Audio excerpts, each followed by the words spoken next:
सुन रहे हैं रहस्यमयी कहानी शैतानी रस्में।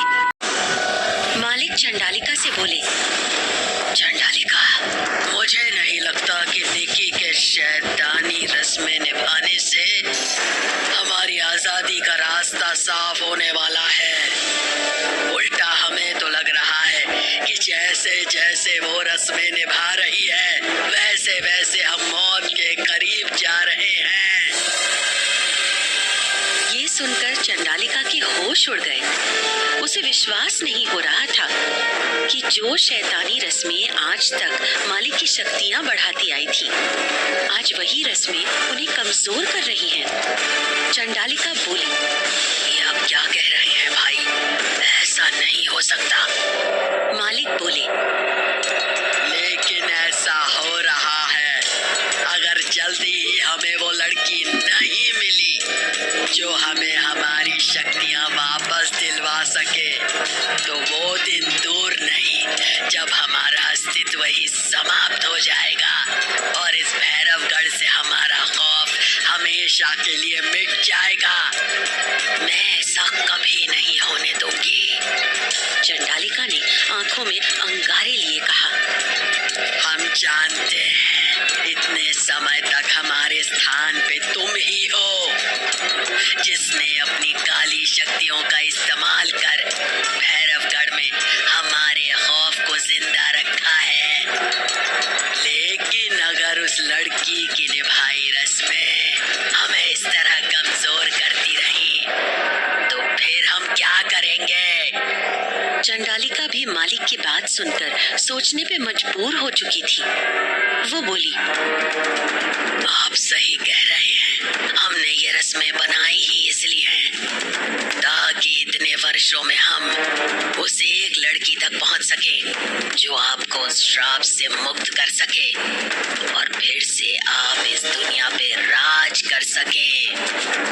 हाँ, लेकिन फिलहाल तो हमें ये पता करना है कि रस्में निभाई जाने के बाद भी मेरी शक्तियां कमजोर क्यों पड़ रही हैं। कहीं ऐसा तो नहीं कि स्वर्ण प्रभा वापस आ गई है? स्वर्ण प्रभा का नाम सुनते ही चंडालिका के पूरे शरीर में एक सिरहन सी दौड़ गई। उसके नाम को सुनते ही उसे ऐसा लगा जैसे उसके शरीर में सैकड़ों बिजलियां एक साथ कौंध गई हों। वो निढाल होकर एक पल के लिए जमीन पर गिर पड़ी। वो गुस्से में कांपती हुई बोली, अगर ऐसा है तो अब की बार वो मेरे हाथों से बच नहीं पाएगी। ऐसा हाल करूंगी उसका कि दोबारा कभी वो इस धरती पे जन्म लेने का नहीं सोचेगी। इधर हवेली में पीयूष निकी को रस्मों के लिए मनाने उसके कमरे में पहुंच चुका था। निकी उसे देख भड़कते हुए बोली, अब क्यों आए हो तुम यहाँ? क्या चाहते हो मुझसे? पीयूष की आंखें नम थी। वो बोला, मुझे समझने की कोशिश करो निकी। मैं तुम्हें दुख नहीं देना चाहता, लेकिन मैं अपनी माँ को भी दुख नहीं दे सकता। मेरी जगह तुम भी होती तो शायद वही करती जो मैंने किया। निकी गुस्से में बोली, मिस्टर पीयूष, मैंने पूछा कि क्यों आए हो यहाँ? पीयूष निकी के पास आकर घुटनों के बल बैठ गया और बोला, मैं बस ये चाहता हूँ कि तुम अच्छी तरह से ये सारी रस्में निभा लो। उसके बाद तुम जो कहोगी, जैसा कहोगी, मैं वैसा ही करूँगा। निकी चिढ़ते हुए बोली, लाइक सीरियसली? इतना कुछ हो जाने के बाद भी तुम्हें लगता है कि मैं तुम पर विश्वास करूंगी? कभी नहीं। मैं मानता हूँ कि मैं जब से यहाँ आया हूँ मैंने एक भी बार तुम्हारे साथ अच्छा व्यवहार नहीं किया, लेकिन यहाँ हालात ही कुछ ऐसे हैं। मैं इसीलिए नहीं चाहता था कि तुम भैरवगढ़ आओ, लेकिन तुम्हारी जिद थी भैरवगढ़ आने की। मैंने तुम्हें आगाह किया था कि यहाँ आकर तुम्हें निभानी पड़ेगी यहाँ की रस्में, और तुम भी इसके लिए तैयार थी। इसलिए मैं चाहता हूँ कि तुम एक बार, बस एक बार इन रस्मों को निभा लो, क्योंकि मैं अपने परिवार को दुखी नहीं दे सकता। प्लीज प्लीज निकी, मेरी बात मान जाओ। कहते कहते पीयूष की आंखों से आंसू बहने लगे। उसकी आंखों से आंसू देख निकी का दिल भी पिघल गया और वो हिचकिचाते हुए बोली, मैं रस्में निभाने के लिए तैयार हूँ पीयूष। कुछ देर बाद पीयूष निकी को लेकर हॉल में आ गया, जहाँ पहले से ही सब मौजूद थे। वहाँ सभी लोग शांति से बैठे थे। तभी पीयूष बोला, निकी अगली रस्म निभाने के लिए तैयार है। ये सुनकर सभी के चेहरे पे मुस्कान आ गई। सुमित्रा ने बूढ़ी माई की तरफ देखा। बूढ़ी माई उनका इशारा समझकर बोली, चलो बहू रानी, अगली रस्म के लिए तुम्हें इस भैरवगढ़ के कैद खाने में जाना होगा। कैद खाने का नाम सुनकर निकी हैरान थी। उसने उत्सुकतावश पीयूष की ओर देखा। पीयूष ने इशारों ही इशारों में उसे हिम्मत बंधाई, मानो कह रहा हो कि तुम जाओ, तुम्हें कुछ नहीं होगा। निकी ने भी सहमति में सिर हिला दिया। पीयूष की आंखों में उसे अपने लिए प्यार और चिंता दोनों दिखाई दे रही थी। बूढ़ी माई दरवाजे की तरफ जाने लगी। निकी भी उनके पीछे हो ली। सुमित्रा के इशारे पे भवानी सिंह भी उनके साथ हो लिया। निकी को जाता देख सुमित्रा मन ही मन सोचती हुई बोली, निकी रस्म निभाने के लिए तैयार तो हो गई है, लेकिन जो उसे करना है, क्या वो करने के लिए दिल से तैयार हो पाएगी? क्योंकि जितना मैं उसे समझ रही हूँ, वो शायद कभी अगली रस्म के लिए तैयार नहीं होगी। एक और जहाँ सुमित्रा को बस अगली रस्म की चिंता खाए जा रही थी, वहीं दूसरी ओर सौदामिनी रचना के साथ बैठी थी और उससे उस दिन की घटी घटना के बारे में पूछ रही थी। सौदामिनी बोली, रचना, मैं जानती हूँ उस दिन तुम्हारे साथ कुछ तो बुरा घटा था, लेकिन मैं नहीं चाहती कि तुम किसी तरह की मुसीबत में फंस जाओ। इसलिए उस दिन तुम्हारे साथ जो भी हुआ वो मुझे सच सच बताओ। सौदामिनी की बात सुनकर रचना की आंखों में आंसू बह निकले और वो बोली,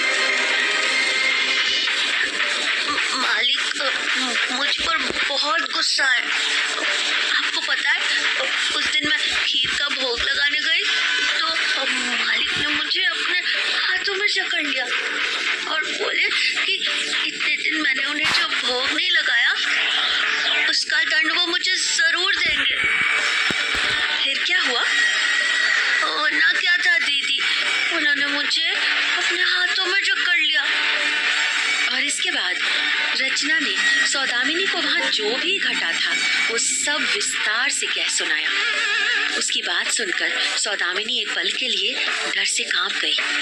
रचना आगे बोली, दीदी, उस पल मुझे लगा कि आज मेरा अंत समय है, लेकिन तभी अचानक कुछ हुआ और मालिक ने मुझे छोड़ दिया और मैं किसी तरह वहां से अपनी जान बचाकर भाग निकली। दीदी, मैं अब वहां वापस नहीं जाना चाहती। मुझे बचा लो दीदी, मुझे बचा लो। उसकी बात सुनकर सौदामिनी बोली, इसका मतलब तुमने मालिक को देखा है। क्या तुम मुझे बता सकती हो कि मालिक कैसे दिखते हैं? ये सुनकर रचना को मानो सांप सूंघ गया। उसने इधर उधर देखा, लेकिन उसे कोई दिखाई नहीं दिया। ये देखकर सौदामिनी बोली, क्या हुआ? किसे ढूंढ रही हो? कोई आने वाला है क्या यहाँ? रचना ने घबरा कर अपना सिर हिलाते हुए कहा, हाँ दीदी, वो नकाब वाली औरत जो हमेशा काली साड़ी में रहती है। जब भी मैं मालिक के बारे में बात करती हूँ तो वो कहीं ना कहीं से हवा में प्रकट हो जाती है। उसे देखकर मुझे बड़ा डर लगता है। नहीं दीदी, नहीं, मैं उसके बारे में या मालिक के बारे में आपको कुछ नहीं बता सकती।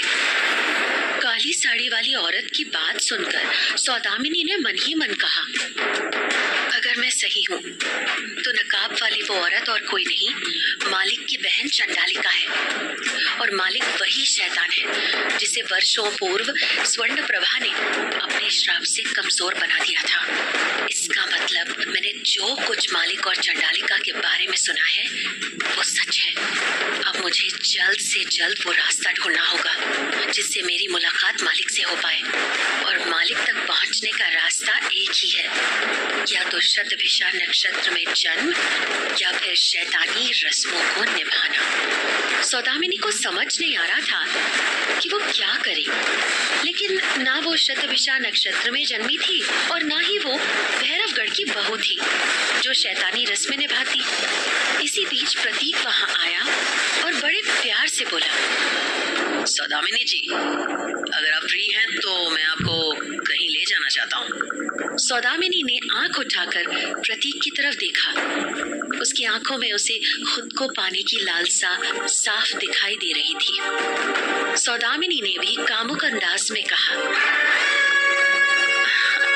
क्यों नहीं प्रतीक जी, मैं बिल्कुल तैयार हूँ। जहाँ चलना है चल सकते हैं। आप चलिए, मैं अभी आती हूँ। प्रतीक शर्माते हुए वहां से चला गया। तब सौदामिनी ने रचना से कहा, घबराओ मत, तुम्हें कुछ नहीं होगा। मुझ पर विश्वास रखो। मत भूलो, तुम शतभिषा नक्षत्र में जन्मी हो। और फिर वो धीरे से उसके कान के पास आकर बोली, मालिक चाहकर भी तुम्हें नहीं मार सकते, वरना उन्हें भूखा मरना पड़ेगा। समझी तुम? रचना सौदामिनी की बात समझ चुकी थी। सौदामिनी वहां से उठी और प्रतीक के साथ चली गई। इधर निकी बूढ़ी माई के साथ भैरवगढ़ के कैद खाने में आ पहुंची, जो हवेली से कुछ दूर जंगल में बना हुआ था और जिसका गेट हमेशा झाड़ियों से ढका रहता था, ताकि वहां के बारे में किसी को पता ना चल सके। एक गुफा नुमा द्वार से निकी ने कैद खाने में प्रवेश किया और वहां का नजारा देख वो हैरान रह गई। अंदर एक अजीब सी बदबू आ रही थी और वहां बहुत से कैदी छोटी छोटी काल कोठरियों में कैद थे।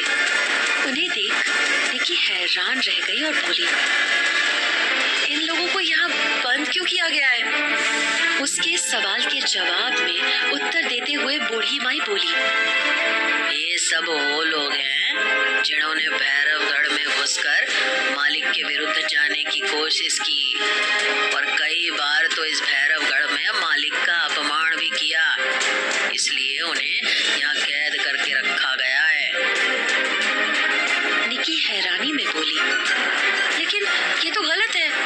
देश में कानून व्यवस्था है। अगर इन्होंने गलत किया है तो इन्हें पुलिस के हवाले करिए, वो इन्हें सजा देगी। उसकी बात सुनकर बूढ़ी माई बोली, भैरवगढ़ में सजा देने का हक सिर्फ और सिर्फ मालिक को है। वही तय करते हैं कि कौन दोषी है और कौन नहीं। तुम इसमें ज्यादा दिमाग न खपाओ। बहुरानी, रस्म करने आई हो सो रस्म करो। निकी हैरान होकर बोली, लेकिन इस काल कोठरी में मुझे कौन सी रस्म निभानी है? और तभी बूढ़ी माई उसकी तरफ देख गंभीर आवाज में बोली, तुम्हें यहाँ भैरवगढ़ के एक अपराधी को सजा देनी है। लेकिन वेकड़ कुछ नहीं बहुरानी, आओ हमारे साथ। तभी वहां मौजूद एक गार्ड ने एक कोठरी का दरवाजा खोल दिया। माई निकी की तरफ देखकर बोली, अंदर मौजूद अपराधी पे तुम्हें कोड़े बरसाने हैं। यही है तुम्हारी रस्म। निकी के ये सुनकर होश उड़ गए और जब उसने उस अपराधी को देखा तो उसके पैरों तले की जमीन खिसक गई। वो घबराते हुए बोली, नहीं नहीं नहीं, मैं इन पे कोड़े नहीं बरसा सकती, बिल्कुल नहीं बरसा सकती। वो वहां से जाने के लिए पलटी, लेकिन तभी कोठरी का दरवाजा बंद हो गया। निकी ने कोठरी में किसको देखा जो उसने कोड़े चलाने से इनकार कर दिया? आखिर कौन है ये स्वर्ण प्रभा और क्या श्राप दिया था उसने मालिक को? जानने के लिए सुनिए अगला एपिसोड।